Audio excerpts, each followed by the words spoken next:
Truck কোনো break মারে নাই, তাকে এমনভাবে তাদেরকে শেষে লেগেছে 200 মিটারের উপরে, কিন্তু ওইখানে জায়গা 3 জন স্পেয়ার ডেড, 3 জন হসপিটাল বাড়াইছে, একজন কবিরান হসপিটালে মারা গেছে, 2 জন অ্যাম্বুলেন্সে মাইজদিন আবার সব মারা গেছে, 6 জন।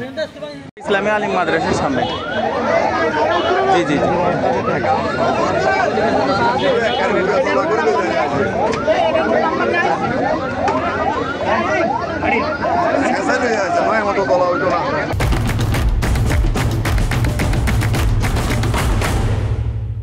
টেনশন করার কিছু নাই, যা হয়ে গেছে আর তাকদিরুল্লাহ ইয়ারুদ্দু। আমার একটা তো ছেলে, ছেলেটা একটা এখন আল্লাহ ফয়সালা, কিছু করার নাই। থানা প্লাস্টার হচ্ছে, ফয়সালার মালিক আল্লাহ। এ পরীক্ষা দিয়ে আসতেছে, পরীক্ষা দিয়ে আসতেছে অ্যাক্সিডেন্ট হয়েছে। রাস্তা ছাড়ে দেন, রাস্তা ছাড়ে দেন। শুনে সম্মানিত এলাকাবাসী, আপনারা জানেন কবিরহাট এবং বসিরহাট সড়কে ট্রাকের সাথে সিএনজির সাথে সড়ক অ্যাক্সিডেন্ট হয়ে 3 জন স্পটে মারা গেছেন, একজন হাসপাতালে মারা গেছেন, আরেকজন মাইজদিতে মারা গেছেন। আমরা যতটুকু শুনছি এর ভিতরে একজন নোয়াখালী কলেজে পরীক্ষা দিয়ে আসার সময় এখানে সড়ক দুর্ঘটনায় মারা যায়। তার নাম কি? তানিম হাসান। তার বাবা মার সাথে আমাদের এখানে উপজেলা জামাতের আমির জনাব অধ্যক্ষ বেলায়েত সাহেব, যিনি আসনের এমপি প্রার্থী, ঘটনা শুনেই তাৎক্ষণিকভাবে আমরা বসুরহাট থেকে এসেছি।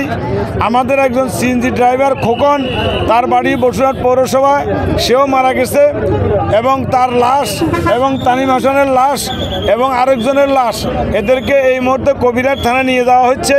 তাদের সেখানে সুরতল হবে, প্রয়োজনীয় কাগজপত্রগুলো নিশ্চিত করে তারপরে এটা আইনগত ব্যবস্থা গ্রহণ করার জন্য আমরা থানা কর্তৃপক্ষের সাথে কথা বলে নিশ্চিত হতে পেরেছি।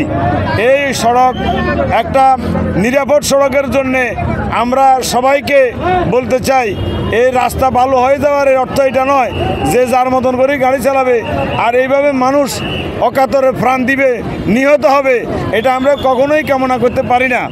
আজকে ছেলের একমাত্র ছেলে,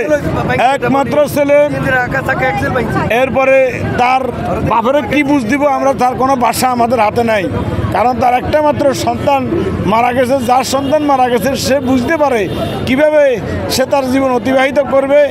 আমাদের সিএনজি ড্রাইভার খোকন মারা গিয়েছে, তার ছোট ছোট বাচ্চা, তার স্ত্রীকে আমরা কিভাবে সান্ত্বনা দেব, এটা আমরা এখনো কিছু বলতে পারছি না।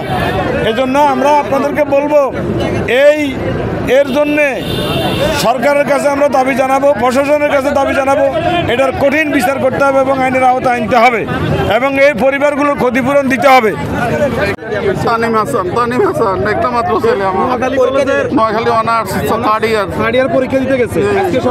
আজকে সকালে পরীক্ষা ছিল, এখন সে আসার সময় আপনি কিভাবে জানছেন ব্যাপারটা? আমি ফোন এর নাম্বারে, মা পাগল হয়ে গেছে, এর আম্মা অসুস্থ, এর আম্মার অবস্থাতে এর বাঁচানো যাবে না। আপনাদের গ্রামের বাড়ি কোথায়? আমার গ্রামের আমি সেনবাগ, বাড়ি হলো সেনবাগ, ফকিরহাট।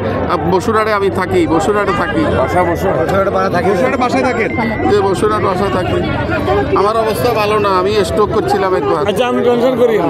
এখন আমরা নোয়াখালী 5 আসনের এমপি প্রার্থী, মাইজি থেকে বসুরহাটের দিকে যার আর টাগের এদিকে হঠাৎ করে সিএনজি আমার সম্ভবত সামনে চাকার স্কেল ভাঙি ডাইরেক্ট ঢুকে গেছে টাগের তলে ঢুকবার পরে ওইখান থেকে টাকালে এখান পর্যন্ত ব্রেক করে নাই, ইটলইছে তো ব্রেক করছে হাতে।